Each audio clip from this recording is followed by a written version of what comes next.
పెళ్ళైనా పండగైనా వేడుక ఏదైనా పట్టుచీరల ప్రత్యేక వేదిక వారాహి సిల్క్స్. నమస్తే, వెల్కమ్ టు సుమన్ టీవీ. నేను మీ కృష్ణవేణి.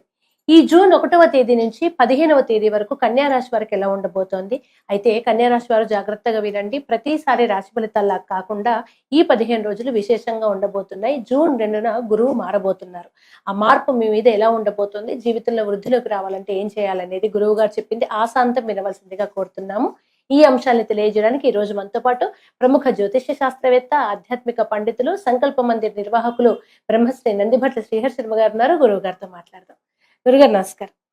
వాగర్థావివ సంపృక్తౌ వాగర్థ ప్రతిపత్తయే జగతః పితరౌ వందే పార్వతీ పరమేశ్వరౌ ఆదిత్యాయ చ సోమాయ మంగళాయ బుధాయ చ గురు శుక్ర శనిభ్యశ్చ రాహవే కేతవే నమః. శృంగేరి జగద్గురు పీఠాధిపతులకి, కంచి పీఠాధిపతులకి నమస్కారములు తెలియజేసుకుంటూ కార్యక్రమాన్ని ప్రారంభిద్దాం. గురువు గారు, కన్యా రాశి వారికి 15 రోజులు ఎలా ఉండబోతోంది? ముఖ్యంగా 2వ తేదీన గురువు మారుతున్నారు కదా, ఆ మార్పు వీరిపై ఎలాంటి ప్రభావాన్ని చూపిస్తోంది? కన్యా రాశి వారికి చాలా మంచి రోజులు రాబోతున్నాయని చెప్పవచ్చు. అయితే ప్రస్తుతం కాలసర్పదోషంలో 12 రాశుల ప్రభావాలు ఉన్నాయి కాబట్టి అనుకున్నది కొన్ని రాశుల వారికి గ్రహాలు అనుకూలంగా లేకపోవడం వల్ల ఆలస్యం అవుతుంది. కొన్ని రాశుల వారికి అనుకూలంగా గ్రహాలు మారబోతున్నాయి. ఇప్పుడు ఉదాహరణ కన్యా రాశి వారికి కొంత ఆలస్యమైన పనులన్నీ కూడా దిగ్విజయంగా పూర్తి చేసుకుంటారు. ఎక్కువ ఆలస్యం అనేది ఉండదు, ఎందుకంటే కాలసర్పదోష ప్రభావం కొంత ఉంది. ఇది కొద్ది కాలం మాత్రమే అని చెప్పవచ్చు. అయితే కుంభరాశిలో రాహు చాలా అనుకూలంగా ఉండబోతున్నాడు. చేసే ప్రతి ప్రయత్నంలో ఉత్సాహము, ఆనందంతో ముందడుగు వేసేటువంటి స్వభావం ఈ యొక్క కన్యా రాశి వారికి కలుగుతుంది. 12వ ఇంట్లో కేతువు, కొన్ని సమస్యలు సాధారణంగా చిక్కులు ఉంటుంటాయి, కానీ అవి ఏం పెద్ద ఇబ్బంది కాదు. దైవానుగ్రహం వల్ల ఆ చిక్కులు కేతుగ్రహ ప్రభావంలో వచ్చే సమస్యల నుంచి అంటే ఆటంకాలను కలిగిస్తాడు. కానీ రాహువు ధైర్యాన్ని ఎక్కువగా ప్రదర్శింపజేయడం వల్ల, రాహు ప్రభావం వల్ల సమస్యల్ని ఎక్కువగా సమస్య నుంచి బయటపడవచ్చు. శని ప్రభావం ప్రధానంగా చాలా గొప్పది. ఇక్కడ శని లగ్నాన్ని వీక్షిస్తున్నాడుగా కన్యా రాశిని వీక్షిస్తున్నాడు. ఈ శని ప్రభావం వలన కొంత మంద స్థాయిలో ఉంటుంది, అంటే కొద్దిగా ఆలస్యంగా ఉన్న మిగతా గ్రహాలు అనుకూలంగా ఉండబోతున్నాయి. ఇప్పుడు మీరు అడిగారు గురువు ప్రభావం ఎలా ఉండబోతుంది. గురువు జూన్ 1వ తారీఖు వరకు అనుకూలంగా లేకపోయినా 2వ తారీఖు నుంచి కర్కాటక రాశిలోకి ప్రవేశం చేయగానే చాలా మటుకు సమీకరణాలు మారిపోతాయి. ఏవైతే కొన్ని గ్రహాలు అనుకూలంగా ఉండవో గురువు యొక్క ప్రభావం వలన అవన్నీ కూడాను యోగదాయకంగా ఉండబోతున్నాయి అని చెప్పవచ్చు. ఈ యొక్క కన్యా రాశి వారికి ప్రధానంగా అన్ని విధాలుగా జయము ఈ గురు సంచార ప్రభావం కలుగుతుంది. రాని బాకీలు ముఖ్యంగా వసూలు అవుతాయి. ధనపరమైనటువంటి సమస్యలు ముఖ్యంగా వసూలవుతాయని చెప్పవచ్చు. ఇక ధనపరంగా స్పెక్యులేషన్స్ రంగంలో ఉన్నటువంటి వాళ్ళకి చూసుకున్నట్లయితే ఈ బుధుడు కూడా చాలా అనుకూలంగా ఉండడం వల్ల పెట్టుబడులు పెట్టినట్లయితే ఈ సమయంలో గురువు అనుకూలంగా ఉన్నాడు, బుధుడు కూడా అనుకూలంగా ఉన్నాడు. కాబట్టి జూన్ 15 వరకు ఎవరైతే పెట్టుబడులు పెడతారో ఆ పెట్టినటువంటి పెట్టుబడుల యొక్క విలువ ద్విగుణీకృతం అవుతుంది. గురువు బుధ గ్రహ సంచారం. అలాగే శుక్రుడు కూడా మనం గమనించుకున్నట్లయితే ఈ శుక్రుడు ఈ సంబంధించినటువంటి 8వ తారీఖు వరకు మిథున రాశిలో ఉంటున్నాడు. కాబట్టి 8వ తారీఖు వరకు జీవిత భాగస్వామితో కానీ లేదా ఏ స్త్రీతోనైనా కానీ వాగ్వివాదాలు పెట్టుకోకండి. అవి కొంత సమస్యలుగా పెరిగే అవకాశం ఉంటుంది. కానీ 9వ తారీఖు నుంచి ఎప్పుడైతే గురువుతో కలిసి ప్రయాణం చేస్తాడో వీళ్ళకి ఇంకా ఎక్కువ అదృష్టం.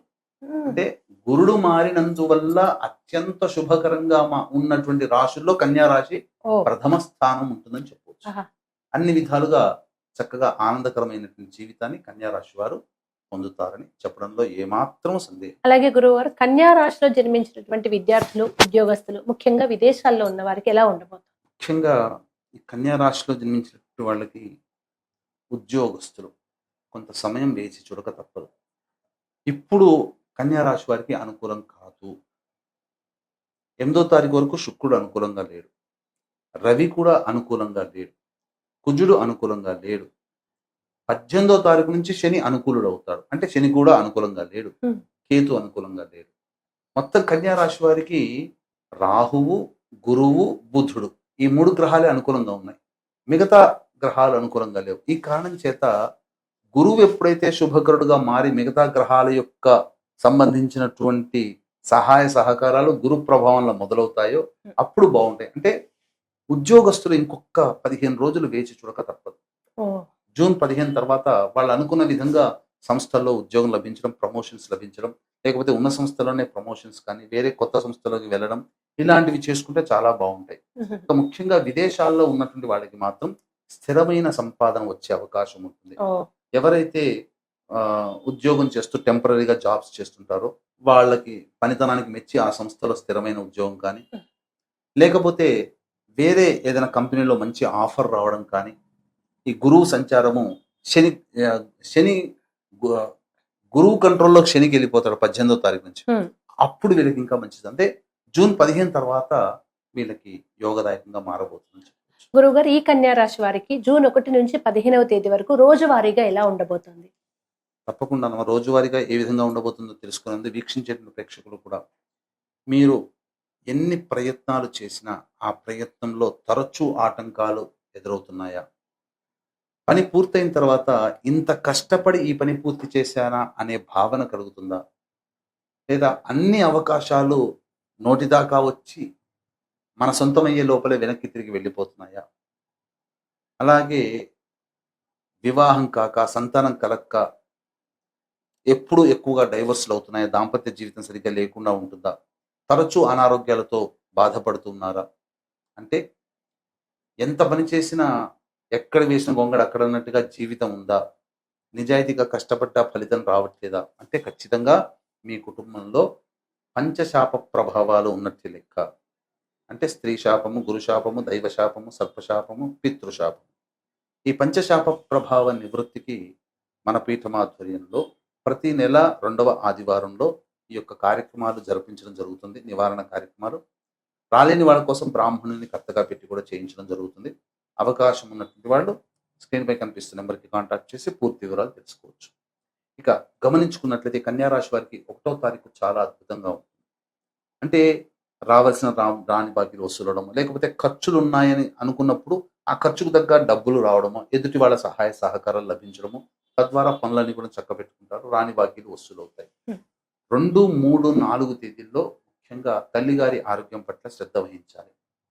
ఇక వాహనాన్ని నడిపేటప్పుడు జాగ్రత్తలు పాటించాలి. గృహ మరమ్మతులు, వాహన మరమ్మతులకి ఖర్చులు అధికంగా ఉంటాయి. విలువైన గృహోపకరణాలు కొనుగోలు చేసే అవకాశం, తద్వారా ఖర్చులు పెరుగుతాయని చెప్పవచ్చు. 5, 6 ఈ తేదీలలో కన్యా రాశిలో జన్మించినటువంటి వారికి కొంత అనారోగ్యం వచ్చే అవకాశం ఉంటుంది. ఓ ఆ, అంటే వామిటింగ్స్ కానీ, ఇండైజెషన్తో కానీ, జ్వరంతో కానీ ఇబ్బందులు పడే అవకాశం ఉంటుంది. కాబట్టి జాగ్రత్తలు పాటించాలి.